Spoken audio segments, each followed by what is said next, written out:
Hi hello welcome to Rafi theatre. நான் உங்க ரஃபி. இன்னைக்கு திரை விமர்சனம் நம்ம பார்க்க போற படம் அருண் பாண்டியன் தயாரிக்க, உதய்க்கு இயக்கி, அருண் பாண்டியன், கீர்த்தி பாண்டியன் இவங்க நடிச்சு வெளிவந்திருக்க படம் தான் அக்கேனம். இந்த படத்தோட கதையை பத்தி பார்க்கணும்னா, படத்தின் நாயகி கீர்த்தி பாண்டியன் வந்து பாத்தீங்கன்னா ஒரு கால் டாக்ஸி டிரைவர்.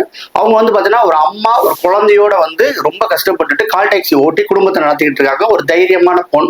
இடையில ரோட்ல நடக்கிற ஒரு பிரச்சனை என்ன செய்யறாங்க, நேரம் கொண்டு போலீஸ் ஸ்டேஷன்ல இழுத்து விட்டுறாங்க. அவங்க என்ன செய்யறாங்கன்னு கேட்டா, இவங்க மேல ஒரு காண்டு வச்சிருக்காங்க. இந்த சூழ்நிலையில பாத்தீங்கன்னா இவங்க ஒரு நாள் வந்து பாத்தீங்கன்னா இவன் வண்டியில வந்து பாத்தீங்கன்னா ஒரு ஐடி கம்பெனி ஆள் வந்து அடிக்கடி போகிறதுல இருக்காப்புல. அவர் மேல கொஞ்சம் காதல் கொள்றாங்க. இரண்டாவது அவர் கல்யாணம் பண்ணிக்கலாம்ன்ற ஒரு ஆசையும் அவங்களுக்கு வருது. இந்த சூழ்நிலை பாத்தீங்கன்னா காரை வந்து பாத்தீங்கன்னா திடீர்னு தண்ணி பாட்டிலுக்கான திரும்பி பாக்குறாங்க. அங்க பாத்தீங்கன்னா ஒரு கண்ணு கிடக்குது. கண்ணு கிடக்குதுன்னா பதறிடுறாங்க. ஏற்கனவே வந்து பாத்தீங்கன்னா போலீஸ் ஸ்டேஷன்ல வந்து பாத்தீங்கன்னா இவங்க அவமானப்படுத்தப்படுறாங்க. அந்த 2 பேரை வந்து பிடிச்சு கொடுத்ததில்ல. ஏன்னா அவங்க வந்து ஒரு ஒரு ஒரு மாதிரியான ஒரு கிரிமினல்ஸ். அவங்களை பிடிச்சு கொடுக்கும்போது கொஞ்சம் தகராறு வந்தது போலீஸ் ஸ்டேஷன்ல. ஸோ திருப்பி போய் கொடுத்தா நம்மளை வந்து ஏதாவது ஃப்ரேம் பண்ணி மாட்டி விட்டான்னு சொல்லிட்டு பதறம் போது நினைச்சாங்க. அந்த கண்ணை எடுத்து வந்துடுறாங்க.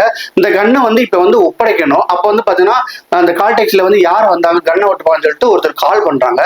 அங்க போனேன்னா அந்த அவன் சொல்றான், இது என் கண்ணு இல்ல, இந்த கண்ணை நீ என்னைக்கு எடுத்தியோ ஒண்ணு கண்ணு வந்து உன்னைய போட்டுரும், இல்லைன்னா நீ வந்து கண்ணுல போட்டுருவ. இந்த வெப்பனை தொட்டவங்க யாருமே வந்து நிம்மதியா வாழ்ந்தது இல்லை. மரியாதையா கொண்டு போய் போலீஸ் ஸ்டேஷன் ஒப்படைச்சிட்டு ஓடி போயிரு. அப்படி போலீஸ் ஸ்டேஷன் ஒப்படைக்கணும்னா கடல்ல தூக்கி போட்டுட்டு எங்கிட்டாவது அதாவது கண்காணாத இடத்துல தூக்கி போட்டுட்டு ஓடிடு அப்படின்னு சொல்றாப்புல. இதுக்கு அப்புறம் வந்து இந்த கண்ணு வந்து என்ன ஆச்சு, ஒருவேளை அவன் சொன்ன மாதிரி தூக்கி போட்டுட்டாங்களா, இல்ல கண்ணை வச்சுட்டு என்ன பண்ணாங்க, இந்த கண்ணு வந்து இவங்களை என்ன பண்ணுச்சு, இவங்க கண்ணை என்ன பண்ணாங்க அப்படின்னு சொல்றதுதான் இந்த படத்துடைய கதை. உங்களுக்கு கதையை பார்த்தோன்னே தெரிஞ்சிச்சு, விறுவிறுப்புக்கு பஞ்சமே இல்லை. அந்த அளவுக்கு வந்து பாத்தீங்கன்னா உண்மையிலே சொன்ன இந்த கண்ணு கிடைச்சதுல இருந்து படம் வந்து பாத்தீங்கன்னா நம்மளை நிமிர்ந்து உட்கார வச்சுட்டு சீட் எட்ஜுக்கு கொண்டு வந்து சொல்லலாம். அந்த அளவுக்கு இந்த கதை வந்து பாத்தீங்கன்னா ரொம்ப சுவாரஸ்யமா போச்சு. ஏன்னா அதுக்குள்ள வந்து பாத்தீங்கன்னா கிட்டத்தட்ட ஒரு 6 புல்லட் இருக்குது. இந்த படத்தின் கதாநாயகி கீர்த்தி பாண்டியனை பத்தி சொல்லி ஆகணும். அந்த கண்ணு வந்த பின்னாடி அவங்களுடைய இந்த துருதுருப்பான இயல்பான நடிப்பு வந்து பாத்தீங்கன்னா அமர்க்கலப்படுத்துச்சு. அவங்க வந்து இந்த கண்ணு வந்துச்சு, இந்த கண்ணை என்ன செய்யணும், போலீஸ் ஸ்டேஷன்ல ஒப்படைக்க போனோம்னா அங்கே நம்மள வந்து போர் தள்ளிடுவாங்க. ஏன்னா ஏதாவது அவங்க ஏற்கனவே போலீஸ்காரன் மிரட்டிருப்பான், நீ என்னைக்காவது கையில மாட்டாமைய போற, உன்னை வேற ஏதாவது கேஸ்ல போட்டு உள்ளதெல்லாம் நான் பாத்துக்கன்னு சொல்லியிருப்பான். ஸோ இந்த டைம்ல போல்டா போய் போலீஸ் ஸ்டேஷன் கொண்டு போயிடுறாங்க. அப்போ பார்த்தீங்கன்னா அவங்க பதற சீனு அது எல்லாமே நல்லா இருக்கும். அந்த கண்ணை வந்து வச்சு பார்த்துக்கிட்டு இருக்கும்போது திடீர்னு அவங்க குழந்தை ஸ்கூல்ல இருந்து ஏறும் போதும் சரி, ரொம்ப நல்லாவே நடிச்சிருக்காங்க. ரொம்ப காமன் கம்போஸ்டா அருமையான சட்டிலான ஆக்ட் பண்ணியிருக்காங்க கீர்த்தி பாண்டியன். ரொம்ப நல்லாச்சு அவங்கள வந்து நம்ம பிக் ஸ்கிரீன்ல பார்த்து. அந்த அளவுக்கு வந்து பாத்தீங்கன்னா ரொம்ப அவரும் நல்லாவே பண்ணியிருக்காங்க அந்த மாதிரி. அதுக்கடுத்து பாத்தீங்கன்னா அவருடைய அப்பாவா நான் அருண் பாண்டியன் சொல்லி ஆகணும். அவர் வழக்கமான வந்து ஒரு வயதான தோட்டத்திலேயே வந்து பார்த்து ஒரு ஆளை தேடிக்கிட்டே தெரியுறாப்புல. யாருன்னு கேட்கறது சஸ்பென்ஸ், ரிவீல் பண்ண முடியாது. அவங்க தேடிக்கிட்டே இருக்காப்புல. பைக்ல போறது, புல்லட்ல போறது. அவங்கள வந்து பாத்தீங்கன்னா ஒரு கிரிமினல் வந்து பாத்தீங்கன்னா அவங்க பெயில் எடுத்துட்டு நீ அவனை போட்டுட்டு திரும்ப வான்னு சொல்றது. ஸோ இந்த மாதிரி பாத்தீங்கன்னா அருண் பாண்டியன் அவர் கேரக்டர் நல்லாவே பண்ணியிருக்காப்புலன்னு நம்ம சொல்ல முடியும். இதை அடுத்து யார் பண்ணா, அருண் பாண்டியன் மகளை வந்து ஒரு பொண்ணு வருவாங்க. அவங்களுடைய போர்ஷன் வந்து ரொம்ப சின்ன போர்ஷன். அதுதான் வந்து அந்த ரிவெஞ்ச் எடுக்கிறதுக்கு காரணமான அந்த போர்ஷன்.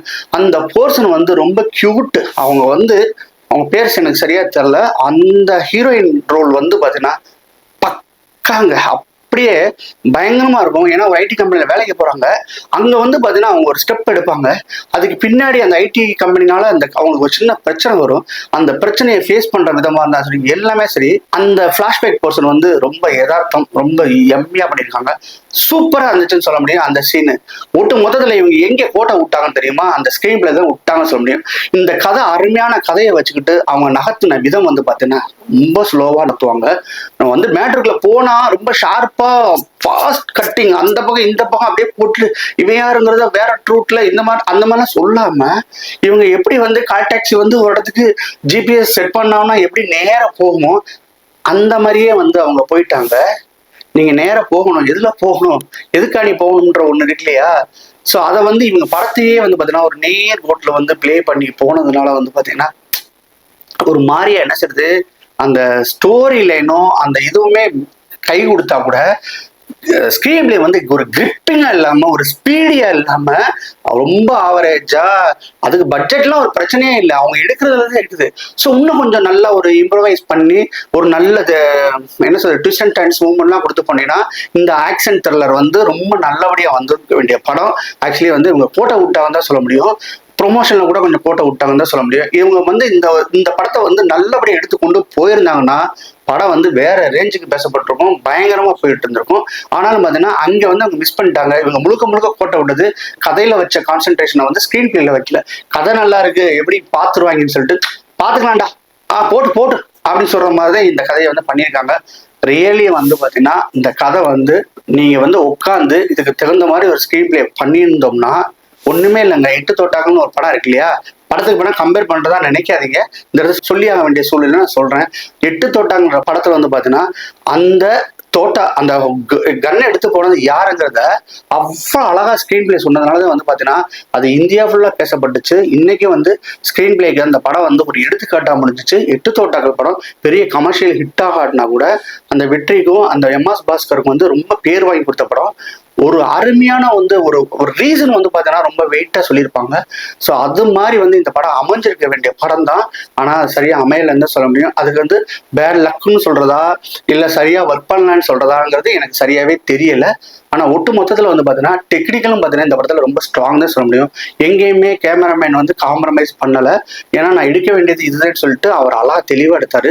அதுக்கு தோதா மியூசிக்குமே பார்த்தீங்கன்னா நல்லாவே ஒர்க் அவுட் ஆச்சு. போதுங்கிற அளவுக்கு இருந்துச்சு மியூசிக்கு. இந்த படத்துக்குலாம் என்ன பெரிய அப்படிலாம் போட தேவையில்லை. அருமையா ரம்மியமா அந்த கன் எடுக்கும் போது அப்படியே ஹை ஸ்பீட்ல அப்படி எடுத்து பாக்குறது கொள்றது, அவங்களோட ரியாக்ஷனு, அந்த பேக்ரவுண்ட் ஸ்கோர் எல்லாமே ஆப்டா இருந்துச்சு. நம்மளுக்கு போச்சுடா யாரோட கன்னு தெரியலையே. ஏன்னா கன் நம்ம போற வர ஆளை பூரா காமிக்கிறாங்க, நம்மளாலேயே கெஸ் பண்ண முடியாது இவன் தான் வந்து கன் எடுத்து வந்திருப்பான்னு சொல்லிட்டு. அவங்களாலையும் கெஸ் பண்ண முடியாது. ஆனா அவங்க வந்து லாஸ்டா வந்தவங்க யாரு, அதுக்கு முன்னாடி வந்தவங்க யாரு அப்படிங்கிற மாதிரி அவங்க இது பண்ணி பண்றாங்க. அது கூட தப்பா தான் போயிருது. அவங்க கால் பண்ணிப்பாங்க இல்லையா, புக் பண்ணிப்பாங்க இல்லையா, அவங்க பண்ணி சார் நீங்க ஏதாவது பொருளை மறந்துட்டு போயிட்டீங்களா அப்படிங்கும்போது யதார்த்தமா பொம்பளை குரல் கேட்டவுடனே ஆமா மறந்து போயிட்டேன் வாங்கன்னு சொல்றது. ஸோ இதெல்லாம் வந்து நம்மளை பதற வச்சிச்சு. ஒருவேளை இவங்க போயிட்டா அந்த இடத்துல என்ன நடக்குமோ ஏது நடக்குமோ அதெல்லாம் ரொம்ப பதட்டமா தான் இருந்துச்சு. ஆனா அந்த பதட்டத்தை வந்து கடைசி வரை கொண்டு போகணும் இல்லையா. ஸோ அங்க மிஸ் பண்ணிட்டாங்க. நம்ம யதார்த்தமா ரிலாக்ஸா போயிடுறோம். கொஞ்சம் சீன்லாம் பார்த்தீங்கன்னா நம்ம ரிலாக்ஸா போயிடுறோம். அங்கதான் வந்து பார்த்தீங்கன்னா படம் தொய்வாயிடுச்சுன்னு சொல்ல முடியும். மொத்தத்துல இந்த படம் எப்படி இருக்குன்னு கேட்டீங்கன்னா எந்த கண்டென்ட்டும் எதுவுமே இல்லைங்க. அந்த கன்னு மட்டும்தான் வச்சு பிளே பண்ணிருக்கனால இந்த படம் ஒரு டீசென்ட் வாட்ச் தான் சொல்ல முடியும். ரொம்ப மோசம்லாம் கிடையாது. ஆனா மிகப்பெரிய அளவுல வந்து வர வேண்டிய படம் வந்து பாத்தீங்கன்னா சில சில சில பிரச்சனைகள்னால வந்து பாத்தீங்கன்னா அந்த அளவுக்கு போகலன்னு சொல்ல முடியாது. அருண் பாண்டியனோட நடிப்பை சொல்லணும், ரொம்ப நாளைக்கு அப்புறம் வந்து ரொம்ப நல்லாவே நடிச்சிருக்கான்னு சொல்ல முடியாது. அவர் ப்ரொடக்ஷன்ல வந்து இந்த மெகா ஹிட் ஆக வேண்டிய படம் தான் அது.